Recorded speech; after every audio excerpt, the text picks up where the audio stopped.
ప్రజలందరికీ ఒకటే చెప్తున్నాం, గతంలో ప్రభుత్వ పాఠశాలల గురించి నాకు తెలుసు. కరెక్ట్ గా డేటా లేదు, ఎంతమంది పిల్లలు చదువుతున్నారో తెలియని పరిస్థితి, అడుగడుగున ఇబ్బంది పడే పరిస్థితి ఉండేది.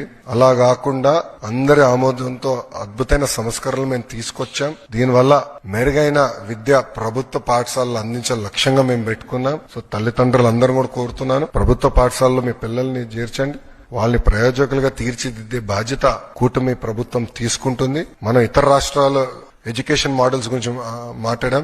1 year ఇవ్వండి, ఆంధ్ర మోడల్ ఆఫ్ ఎడ్యుకేషన్ ఏంటో చూపిస్తాం. మొత్తం డిపార్ట్మెంట్ కమిటెడ్ గా మేము పనిచేస్తున్నాం. మీరు టెక్స్ట్ బుక్స్ చూడండి, నేను ఏదైతే శాసనసభ సాక్షిగా చెప్పానో అన్ని మేము అమలు చేశాం.